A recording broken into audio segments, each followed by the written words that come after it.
Bom dia, turma. Bom dia, oitavo ano.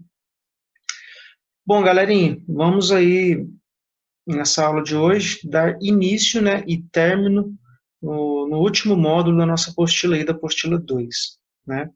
Como nós já tínhamos combinado, antes da gente estar entrando de férias aí, eu disse que eu não ia correr com a apostila porque eu já sabia que ia demorar um pouquinho para chegar a apostila 3, né?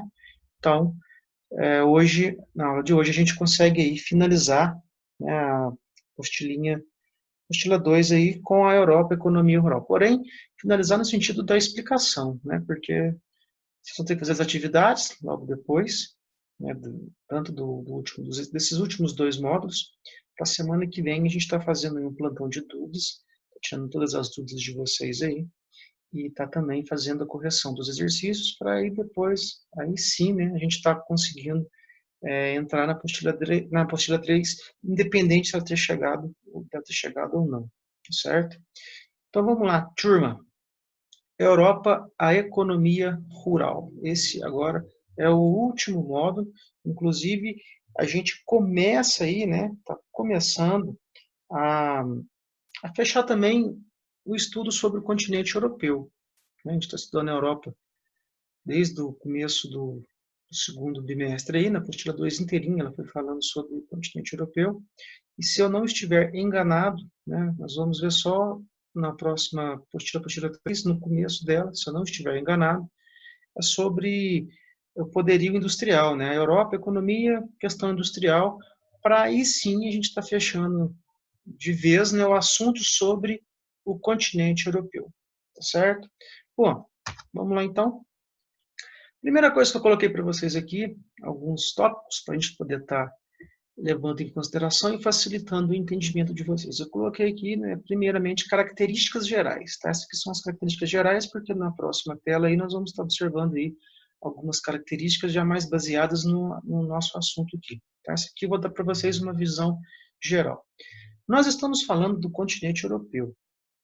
Quando eu falo de Europa, eu não posso esquecer de algumas questões importantes. Primeira questão importante, que vai influenciar diretamente na questão rural, né, desse continente. É um continente pequeno territorialmente. O maior país do continente europeu é a Rússia.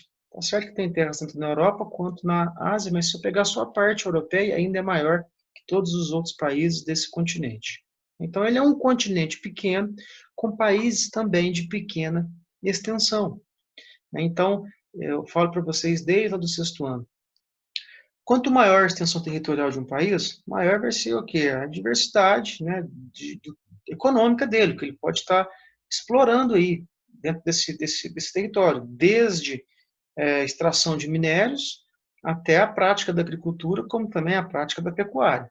Então, a gente já começar a entender, eu tenho um continente com extensão territorial reduzida, eu tenho um continente com países, né, com extensão territorial reduzida. Mas isso é claro que não vai servir de maneira nenhuma como um aspecto negativo para esse continente.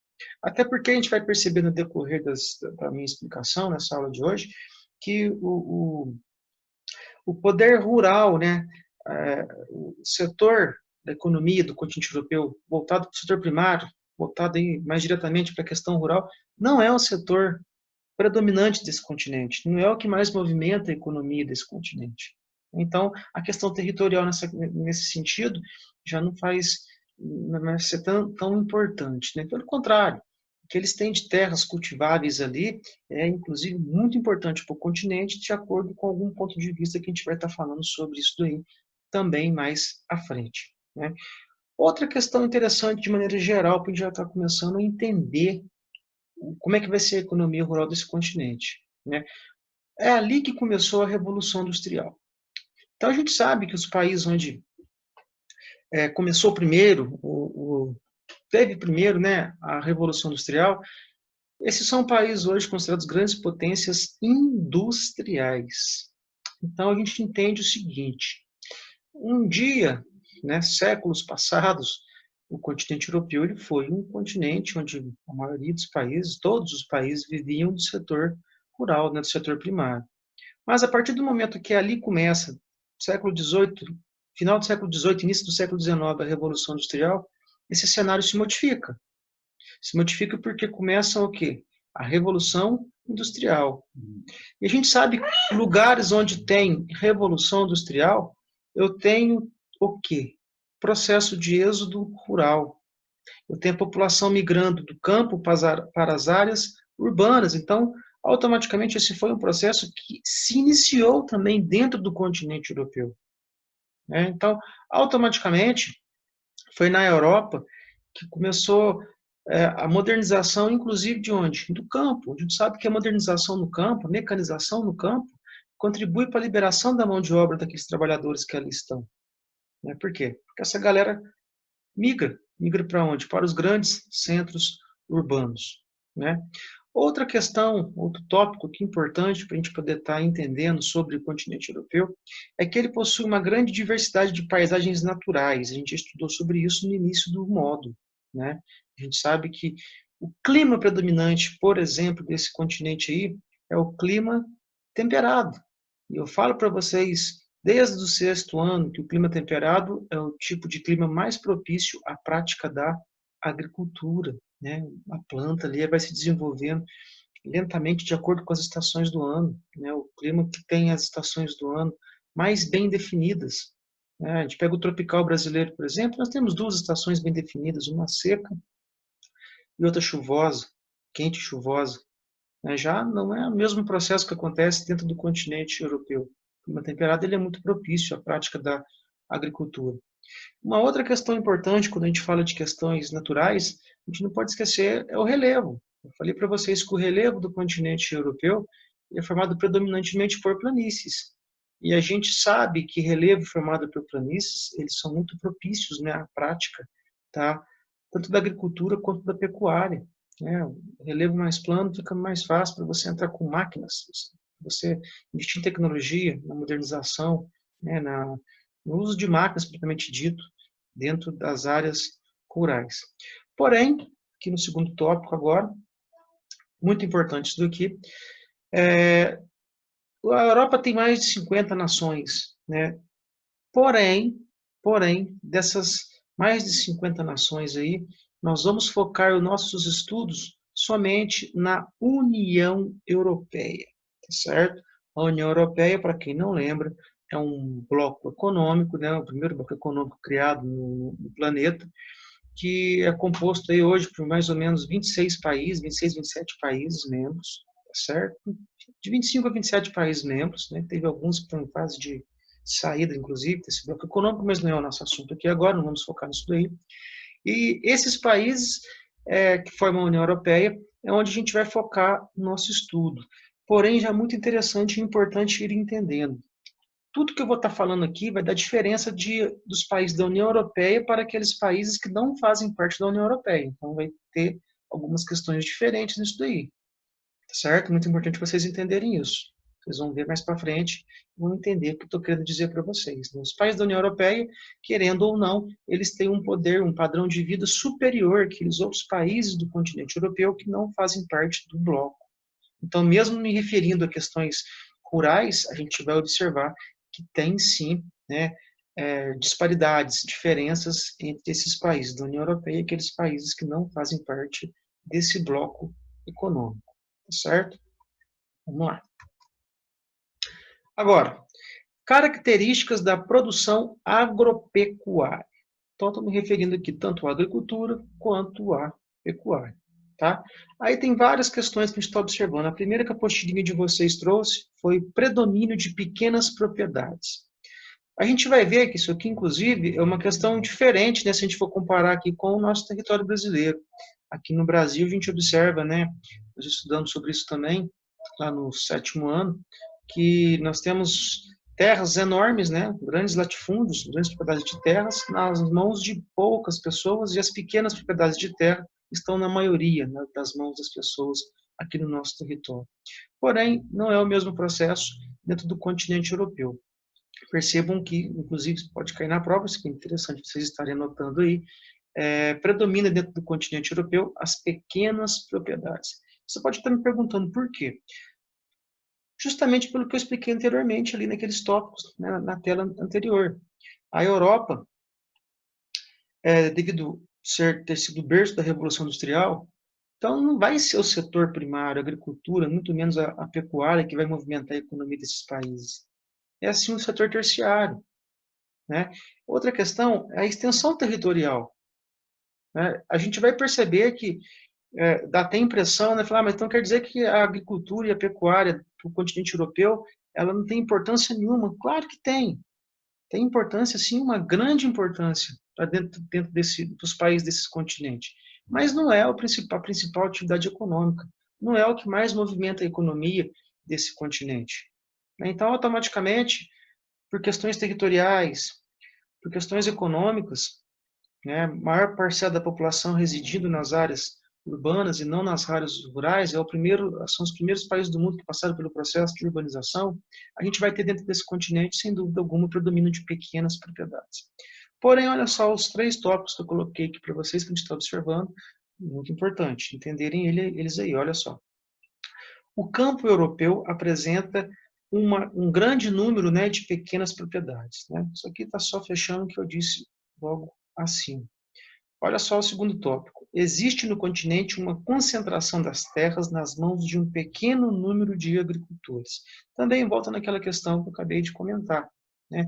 Não é o setor primário o predominante. Então, a maioria das pessoas estão concentradas na PEA, né, população economicamente ativa, eles estão no setor terciário. Então, são algumas pessoas, né, um pequeno grupo de agricultores que ainda resistem, né? A gente fala aí de nova ordem mundial, né?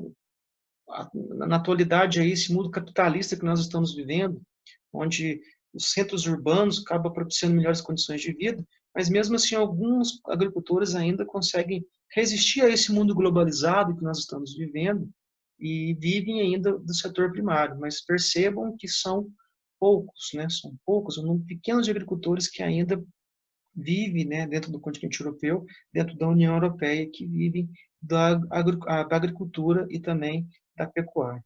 Olha só o terceiro tópico, galerinha. As médias e grandes propriedades representam apenas 20% das unidades. Olha só, as médias e grandes, não só das pequenas, tendo para as médias e grandes propriedades, representam apenas 20% das unidades produtivas. Porém, isso aqui é muito importante, concentravam, né, a maior parte das terras agrícolas, 87% do total. Então, a gente acaba realmente constatando que não é o setor principal, né, dentro desse continente, dentro da União Europeia. Preste bem atenção, galera, que dentro da União Europeia, porque se a gente sair da União Europeia e for para outros países europeus, né, não fazem parte do bloco, a gente vai perceber que eles são muito dependentes desse setor. Tá? Inclusive, vou mostrar para vocês mais para frente aqui algumas tabelinhas que vai estar comprovando isso aí, certo? Alta mecanização, né? Eu tinha até comentado com vocês anteriormente, é um continente, a União Europeia, devido ao seu alto investimento, são países desenvolvidos, são países ricos, eles conseguem, sim, investir muito na modernização e automaticamente na mecanização rural, né? Sendo ali, dentre, né, as várias formas, né, de mecanização rural, a mais comum ali é o uso de tratores e de colheitadeiras, né? A gente sabe que temos vários implementos, né, agrícolas que podem ser utilizados dentro da agricultura, que favorecem muito, né, a vida do agricultor, que substitui inclusive a mão de obra humana, mas as mais utilizadas dentro desse continente, dentro da União Europeia, é o uso de tratores e colheitadeiras. Segundo tópico, olha só que interessante. Atualmente, alguns de seus países estão entre os mais mecanizados do mundo. Se a gente pegar, galerinha, hoje o país mais mecanizado do mundo, né, que mais investe no setor primário, nesse caso aí, principalmente na agricultura, é os Estados Unidos. Né? Os Estados Unidos hoje é a maior potência econômica do mundo, voltada para essa questão rural aí. Inclusive, nós vamos estudar sobre os Estados Unidos um pouco mais à frente, vai estar falando melhor sobre isso daí. Né? Porém, alguns países, sem dúvida, da União Europeia, estão aí, né, entre essas grandes potências econômicas voltadas para o ramo rural, né, agropecuário, mas principalmente rural, né, para agricultura. né, do mundo. Então, sem dúvida alguma, são países que investem muito em mecanização. É o contrário, por exemplo, do Brasil. Nós somos um país subdesenvolvido. A gente sabe que não é toda a população aí, né? É mais os grandes fazendeiros, os grandes empresários que conseguem mecanizar suas lavouras, né? Porém, hoje, até, né, os pequenos eles conseguem entrar com máquinas, mas não é como aquele grande agricultor, né? Aquele grande propriedade de terra que é tudo quase que 100% mecanizado, né? Ao contrário de nós, tem a União Europeia, dentro do continente europeu, que já consegue, sem dúvida alguma, ter um grande destaque, né, no cenário global. Aqui eu tenho um mapinha, desculpa, uma tabela, desculpa aí, uma tabelinha. Europa, parcela da área cultivada segundo as diferentes forças, né? Então, a gente observa aqui que de 2000 para 2030, né, olha só como que aumentou, né? Olha só, em 2000, 35%, olha a mecânica era 35%, animal 30%, né? Quer dizer que não teve tanta alteração. Olha só agora de 2000, a perspectiva para 2030, né? Manual, ela tende a diminuir, a animal também tende a diminuir, e olha só a mecânica. Aí, essa tabela aqui, ela pode estar sendo, eu posso estar explicando para vocês a Europa no geral, né? Isso aqui não, a gente não precisa focar só dentro dos países da União Europeia, a gente consegue perceber, sem dúvida alguma, que é uma visão geral, inclusive até mesmo pelos países, né, que estão expostos na parte de baixo da tabela aqui, ó. Olha só, Hungria, Romênia e Bulgária, eles são países, né, que não fazem parte da União Europeia, são países, inclusive, defendiam o sistema socialista durante a Guerra Fria. Aí a gente consegue observar, olha só, tratores, olha o número, 22, 18 e 17. Colheitadeiras, 4, 3 e 3. Agora, olha só os últimos 4 países que são países desenvolvidos e que pertencem à União Europeia. Olha só como é que esses números são bem mais expressivos, né? Porém, quando eu volto aqui em cima, eu consigo observar que até mesmo esses países mais pobres, né, em relação aos países da União Europeia, eles tendem, sim, a estar em si modernizando. A gente não pode esquecer que durante a Guerra Fria a Europa foi dividida em duas, e sem dúvida alguma essa divisão, né, em 2 blocos, o bloco capitalista e o bloco socialista, fez com que aqueles países capitalistas se desenvolvessem mais do que aqueles países que defendiam o sistema socialista, que eram aqueles países considerados socialistas da Europa Oriental. Então a gente percebe que a maioria dos países que fazem parte hoje da União Europeia são os países da Europa Ocidental. Claro que hoje já não tem essa distinção, essa diferença, né, porque já acabou a Guerra Fria, dentre outras questões, tá? Mas é interessante vocês estarem observando isso daí, inclusive até para o restante da nossa aula de hoje, né? Vai ter sempre uma diferença. Por isso que o nosso estudo vai estar focando na União Europeia, justamente porque nós estamos estudando desde o início do ano o mundo desenvolvido. Se a gente estivéssemos, né, no 9º ano, vocês estariam vendo totalmente ao contrário. Nós estaríamos vendo aqui setor predominante, o primário, não o terciário. Esses números estariam totalmente contraditórios ao que nós temos aqui, tá certo? Então, interessante a observação da tabela, levando em consideração que os países da União Europeia, eles conseguem investir muito mais em mecanização, né, do que os países que não fazem parte desse bloco econômico aí. Porém, mesmo esses países não fazendo parte do bloco, a tendência para o futuro é que eles consigam se modernizarem, né, se mecanizarem. Mais uma questão que a gente está observando aqui, né, redução do uso de mão de obra rural. Isso aqui é uma questão lógica, né, pessoal? Aquele país que investe em tecnologia no campo, automaticamente ele vai liberar a mão de obra, né, no campo. A mão de obra braçal ali, automaticamente ela vai ser extinta, né? Olha só o primeiro tópico. A redução do uso de mão de obra no campo está diretamente relacionada ao seu grau de mecanização. Então, quanto mais mecanizado o campo é, menor pessoas trabalhando. Ah, Patrícia, mas isso não é legal, né? Nós estudamos sobre isso. Você disse, inclusive, que isso gera desemprego. Tudo bem, mas vamos voltar um pouquinho e recordar que nós estudamos lá sobre os aspectos humanos do continente europeu.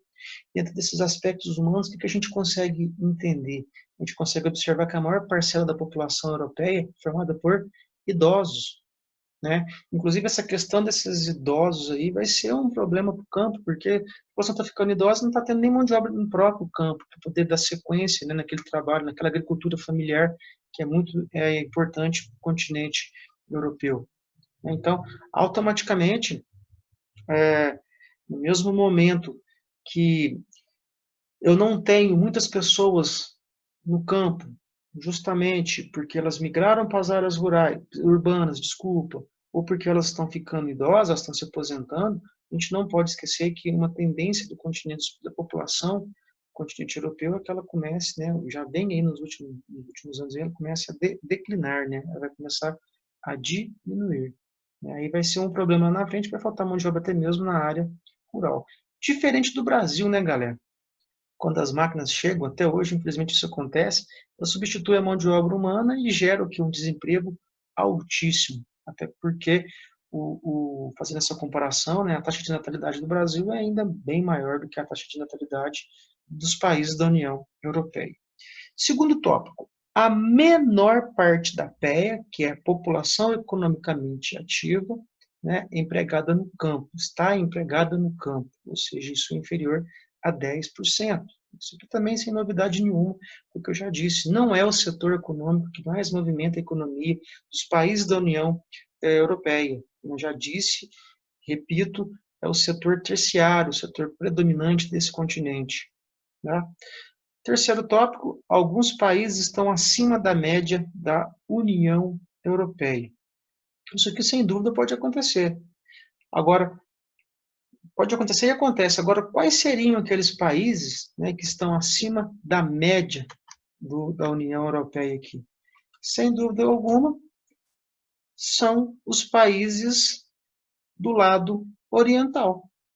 Olha só, a tabelinha está aqui para poder explicar melhor. Né? Olha só, parcela de PEA, população economicamente ativa, ocupada do setor primário em 2015. Claro que esses dados se modificaram, mas provavelmente não teve muita alteração, tá, galera? Todos esses países que estão aqui do início, tá, olha só, esses são países do lado oriental, são alguns, inclusive, repetindo aí, são países que defendiam o sistema socialista. Olha só como é que tem a parcela da população, é bem maior do que os países da União Europeia.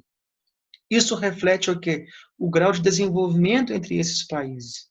País desenvolvido, como os da União Europeia, Itália, França, Países Baixos, Alemanha, Bélgica e Áustria, esses países têm um maciço investimento na industrialização. Então, automaticamente, o setor primário não é o predominante, por isso que eu disse que o PIB representa uma fatia bem pequena, né, inferior a 10% de tudo que é produzido dentro desses países, aí, dentro desse bloco econômico. Agora, como os primeiros países são países subdesenvolvidos, né, são países onde o padrão de vida não se compara com os países da União Europeia, então olha só como é que o setor primário vai ser predominante entre eles. Está vendo aqui? A gente consegue observar uma discrepância, né, uma disparidade entre esses países da União Europeia e os países que não fazem parte do bloco. Inclusive, tem alguns países, né, que ingressaram mais recentemente na União Europeia, e que eram países que também defendiam o socialismo, eles vêm aos poucos se modernizando, né, vêm passando por um processo de transição, né, podendo chegar futuramente a ser comparado a esses países que já estão há mais tempo participando da União Europeia, que são países mais desenvolvidos. Tá certo? Então, é muito interessante essa tabela para poder estar frisando o que eu acabei de dizer anteriormente. Exploração direta da terra. Tá? Essa aqui, inclusive, eu tirei da própria apostila de vocês, para a gente estar podendo fazendo uma leitura aqui, explicando para que vocês possam entender melhor. Olha só. Em 2015, dos 22,2 milhões de trabalhadores rurais da União Europeia, cerca de 20,2 eram proprietários da própria terra, ou seja, tinha lá como mão de obra, né, o núcleo familiar. Restavam, portanto, apenas 2 milhões de empregos para outras categorias, contratadas de forma permanente ou temporária. Então, a gente consegue observar que boa parte da agricultura que movimenta pouco o PIB do continente europeu, né, voltado, digo, na questão dos países da União Europeia, a gente percebe que grande parcela aí dessas pessoas que ainda conseguem sobreviver da agricultura são pessoas que vivem de qual tipo de agricultura? Agricultura familiar. Só que tem que tomar um cuidado. Quando eu falo de agricultura familiar, a gente acaba assimilando a agricultura familiar com pouca mecanização, né? Mais o uso da mão de obra braçal, manual, animal. Porém, não é isso que acontece aqui, vocês já entenderam isso. Por mais que grande parte, né, da agricultura, da pecuária, seja feita de maneira familiar, ali tem sim, inclusive através de subsídios, para ter uma atividade que vocês vão estar respondendo sobre isso daí, muito o emprego de tecnologia, o uso de tratores, de colheitadeiras, dentre outros implementos aí agrícolas, tá? Entendam isso que é muito importante, galera. As terras que são utilizadas para a agricultura dentro do continente europeu, vocês viram que são poucas. E quem utiliza-se dessas terras para poder estar gerando renda e movimentando esses quase 10% do PIB da União Europeia, são justamente a agricultura familiar. São pessoas que são detentas, né, que detêm, que têm o poder de suas próprias terras. Olha só o segundo tópico. Na Europa, no entanto, a agricultura familiar tem sobrevivido e é importante para a economia rural e regional, é lógico. Qual é, então, a importância da atividade rural para esse continente, para a União Europeia? Já que eu estou cansado de falar para vocês aqui que o setor terciário, que é o que predomina, já falei, inclusive, que emprega o menor número de pessoas, vocês estão vendo, inclusive, aqui no primeiro tópico, o número de pessoas empregadas na agricultura e na pecuária, na agropecuária, é um número bem reduzido. Qual seria, então, a importância desse setor, né, para os países da União Europeia, inclusive até para os outros que não fazem parte da União Europeia? Aqueles que não fazem parte da União Europeia, é claro que o número de pessoas empregadas vai ser maior, e o PIB automaticamente também vai ser maior. Mas dentro da parte da União Europeia, qual que seria a importância? A importância é que tudo que é produzido, seja na agricultura, seja na pecuária, daqui a pouco a gente vai falar um pouquinho sobre isso aí, quais são os produtos mais cultivados ali dentro, a gente vai perceber que eles conseguem ser consumidos internamente. Ou seja, tudo que é produzido consegue ser vendido e consumido. A gente não pode esquecer que país desenvolvido, o poder de consumo é muito grande, não vamos esquecer disso aí. O poder de consumo desses países da União Europeia vai ser muito grande. E isso vai favorecer para que eles não precisem o quê? Importar produto de outros países. Então, isso acaba favorecendo, né, automaticamente nas reservas dos países da União Europeia. A gente pega, por exemplo, vamos dar um exemplo aqui. Vamos pegar o Japão, que é um país lá do continente asiático. O Japão é um país pequeno, com território também pequeno, é um país desenvolvido, mas muita coisa que ele precisa para poder estar movimentando as suas indústrias, para a população estar consumindo, ele tem que comprar. Por quê? Porque ele não consegue produzir no seu território.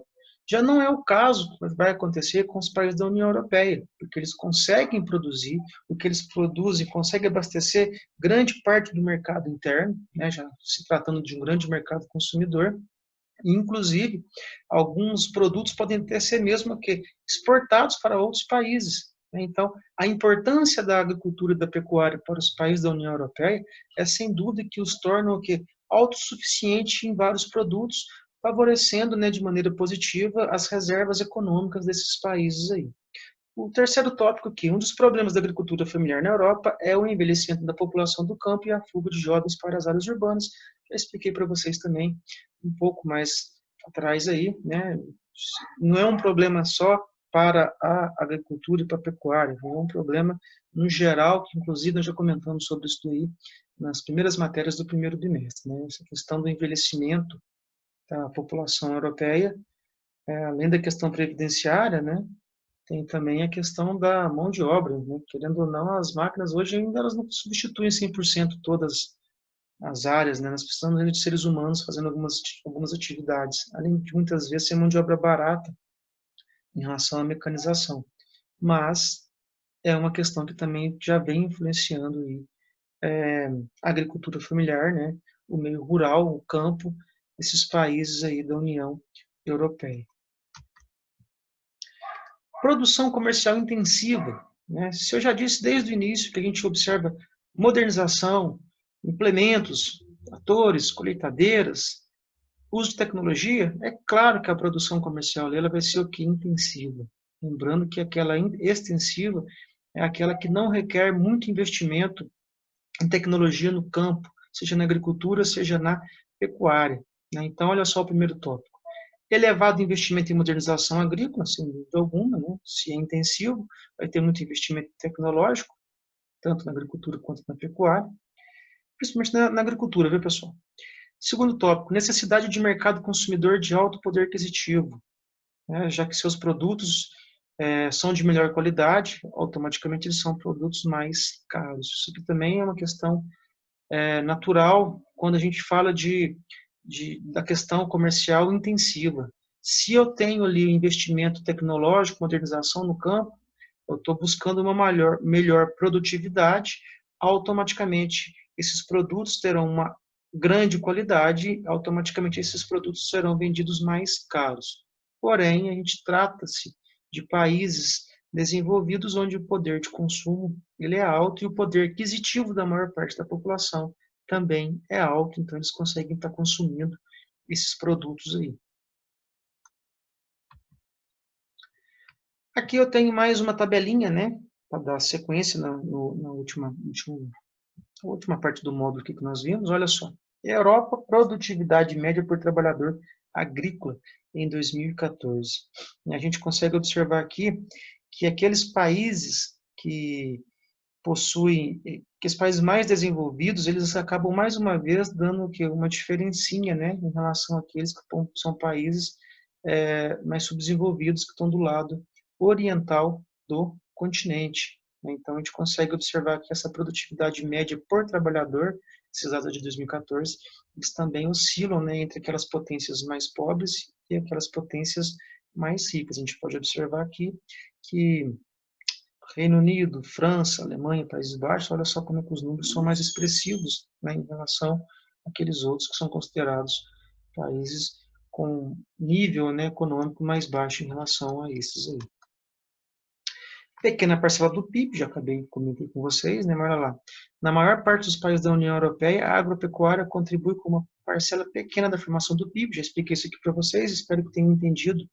Apesar de contribuir muito pouco para o PIB, né, quase 10%, entendo que ele é muito importante para o abastecimento interno da população. Tá? Isso aqui é muito interessante, que vai acabar contribuindo para as reservas econômicas dos países. Segundo tópico, os países mais dependentes não estão na União Europeia, também já expliquei isso aí, inclusive alguns são antigos países, né, que defendiam o sistema socialista, que pertencia à Europa Oriental, então esses países não tiveram o mesmo nível de desenvolvimento econômico, né, igual os da União Europeia.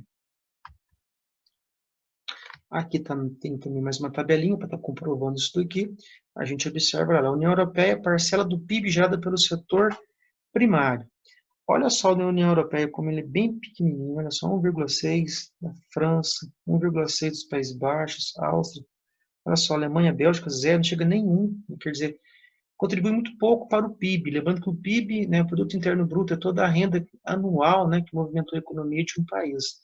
Automaticamente, o setor que mais vai movimentar o PIB desses países da União Europeia é o setor terciário e não o primário. Porém, olha só os países acima, né, Polônia, Hungria, Estônia, Eslováquia, Croácia e Bulgária, que são países do leste europeu. Esses países, olha só como é que o PIB deles já é mais significativo em relação aos países da União Europeia. Quer dizer que esses países aqui, eles são, sem dúvida, muito dependentes, né, do setor primário. Claro que ele tem um poder industrial, né, transnacionais, tudo tal, mas o setor primário ele tem uma grande importância, bem maior em relação aos países que pertencem aqui à União Europeia. As principais produções e seus produtores, né?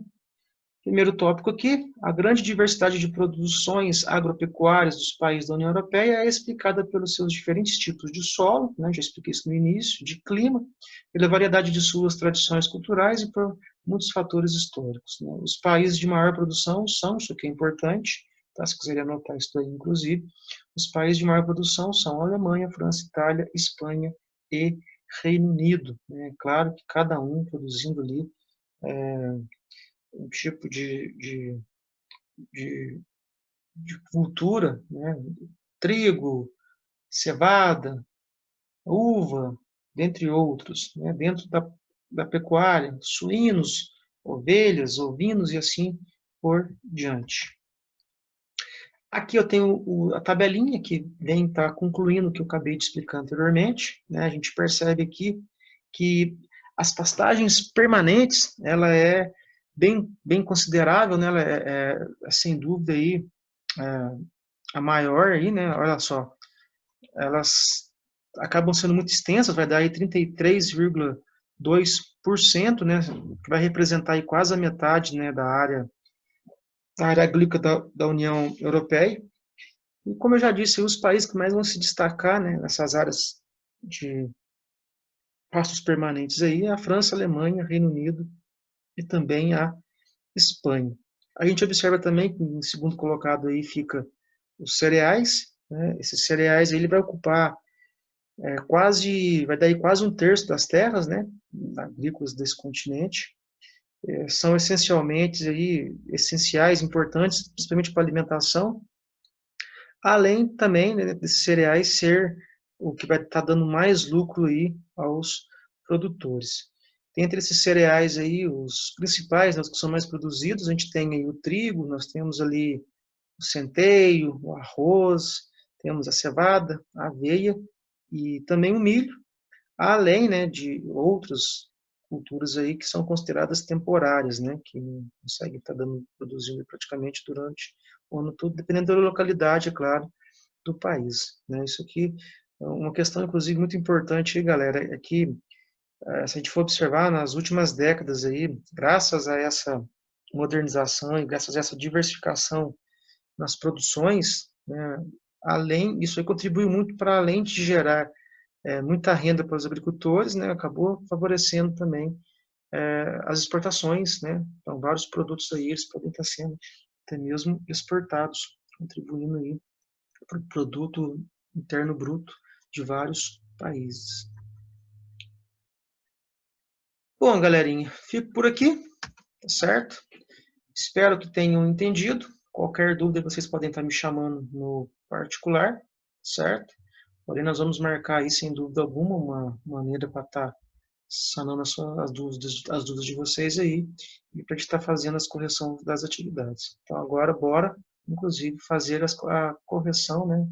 Correção não, desculpa, tá resolvendo as atividades referentes a esse módulo aí. Qualquer dúvida pode estar me chamando no particular, tá certo? Fico por aqui, até a próxima aula.